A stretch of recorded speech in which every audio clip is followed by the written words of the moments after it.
Hello friends, my name is Rajendra Singh Arora और TNT Hindi take में आप सबका स्वागत है। और topic of the day episode तीसरे में आप सबका स्वागत है। तो फ्रेंड, आज का ये टॉपिक है, काफ़ी सारे फ्रेंड मुझसे बोलते हैं कि अप्लायंसेस में एरर क्यों आते हैं, क्या कारण है अप्लायंसेस में एरर आने का, और उस समय एरर आता है तो उसका क्या मतलब होता है और उसे हम किस तरह से सही करें।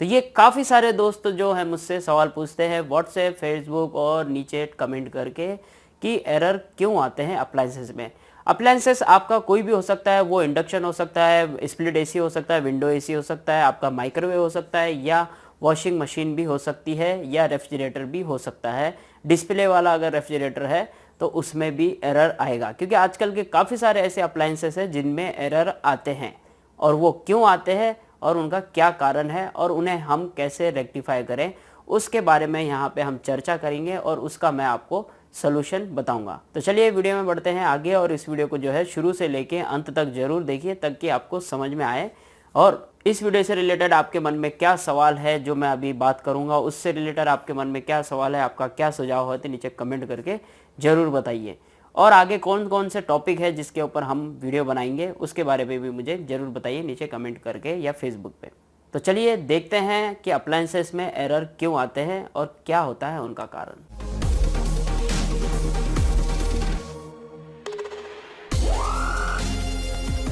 TNT Hindi tech. तो फ्रेंड्स, सबसे पहले बात मैं आपको बता दूं कि कोई भी अप्लायंसेस में यदि एरर आ रहा है तो उसका कोई ना कोई कारण है। और काफ़ी सारे दोस्त जो एरर के बारे में पूछते हैं वो यही जानना चाहते हैं कि चाहे H1 एरर हो, 05 एरर हो, P01 एरर हो, कोई भी एरर हो सकता है, इसका मतलब क्या है और उसे हम कैसे रेक्टिफाई करें। बिल्कुल सिंपल सा फंडा है कि कोई भी पीसीबी, चाहे वो स्प्लिट एसी की पीसीबी हो, या वो विंडो एसी में लगी हुई हो, या आपके फ्रिज में लगी हो, या माइक्रोवेव में लगी हुई हो, या आपके वॉशिंग मशीन में लगी हुई हो, पीसीबी बोर्ड के अंदर जहाँ पे डिस्प्ले होता है उसमें आपको एरर शो करता है। वो एरर इसलिए शो करते हैं कि उस पीसीबी से जुड़े हुए जितने भी पार्ट्स होते हैं, लाइक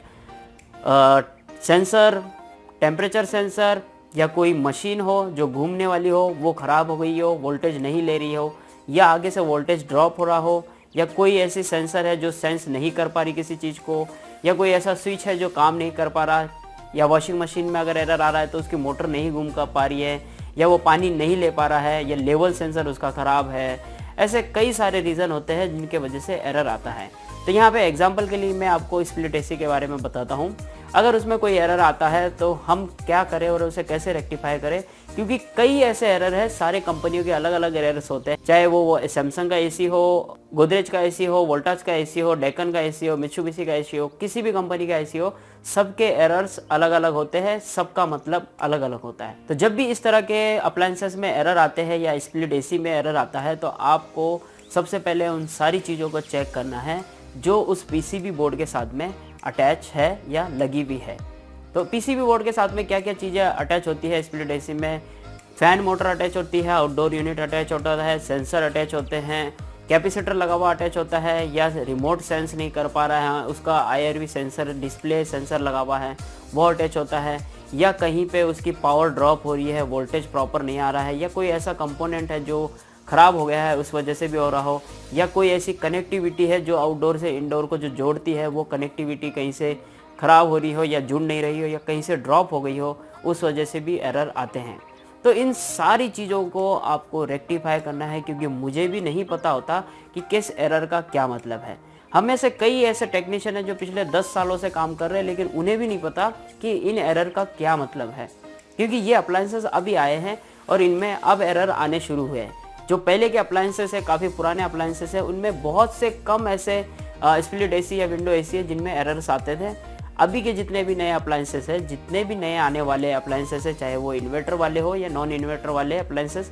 उन सब में एरर आएंगे, क्योंकि आजकल पीसीबी बोर्ड ऐसे ही बन रहा है और एरर के ऊपर ही डिपेंड करता है कि इनमें क्या प्रॉब्लम है। अब आने वाले टाइम में मैं आपको सारी डिटेल्स ज़रूर दूंगा किस एरर का क्या मतलब होता है, कंपनी वाइज किस कंपनी से क्या कौन सा एरर आता है, इस अप्लायंसेस का कौन सा एरर आता है, वो सारी डिटेल हम आगे आने वाले कई वीडियो में देखेंगे, क्योंकि इसकी मैं सारी डिटेल आप लोगों को निकाल के ज़रूर दूंगा।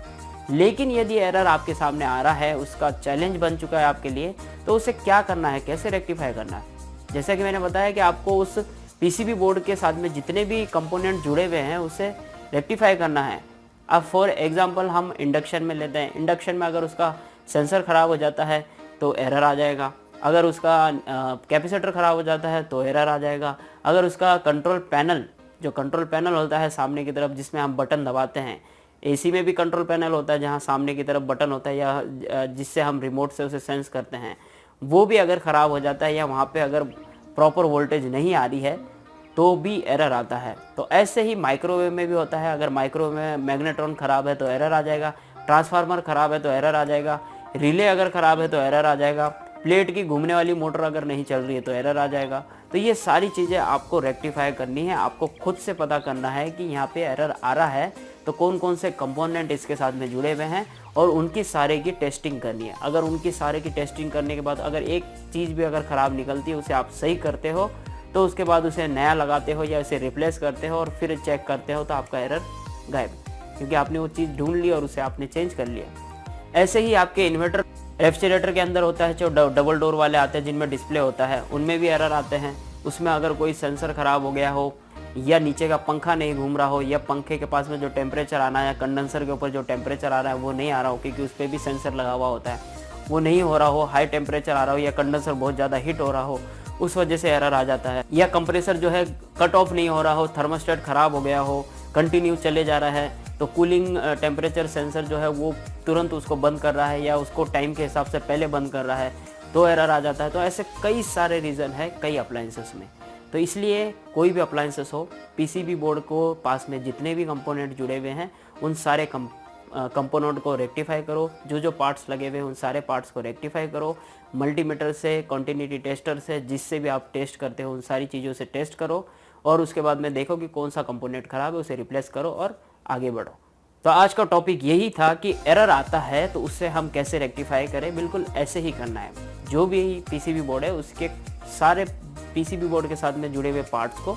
चेक करने हैं। तो बस ये सिंपल सी चीज़ है, ये आपको करनी है, आपको समझ में आ जाएगा, आप करेंगे तो आपको समझ में आ जाएगा। इसलिए सारे चीज़ों को रेक्टिफाई करो। हो सकता है 10-15 मिनट या आधा 1 घंटा ज़्यादा टाइम लग जाए, लेकिन रेक्टिफाई करो तो सही, क्योंकि उनमें से कोई ना कोई पार्ट तो ख़राब होगा और उसे रिप्लेस कर दोगे तो आपका काम हो जाएगा। आई होप आपको यहाँ पे समझ में आ गया होगा। फिर भी आपके मन में कोई भी सुझाव हो या सवाल हो, कोई भी आपके मन में शंका हो तो नीचे कमेंट कीजिए या मुझे फेसबुक पे बताइए, या आपके पास में व्हाट्सएप नंबर है तो उस पर मुझे बताइए। व्हाट्सएप नंबर नहीं है तो मुझे कमेंट करके या फेसबुक पे फॉलो करके वहाँ पे भी मैसेज करो, मैं उसका रिप्लाई जरूर करूँगा। तो आई होप फ्रेंड ये वीडियो आपके लिए काफ़ी हेल्पफुल रहा है, तो प्लीज़ लाइक जरूर कीजिएगा, क्योंकि आपका लाइक ही मेरी मेहनत का फल है। और इस वीडियो को अपने दोस्तों के साथ में शेयर जरूर कीजिए ताकि वो भी हमारी इस फैमिली का हिस्सा बन सके और वो भी यहाँ से कुछ सीख सके। देखिए, सीखना ही जरूरी नहीं है, नॉलेज रखना भी आज के ज़माने में ज़रूरी है। तो thank you so much watching this video. मिलते हैं अगले वीडियो में कुछ और नया लेकर के, कुछ और इंटरेस्टिंग लेकर के। तब तक के लिए अपना ख्याल रखेगा। जय हिंद।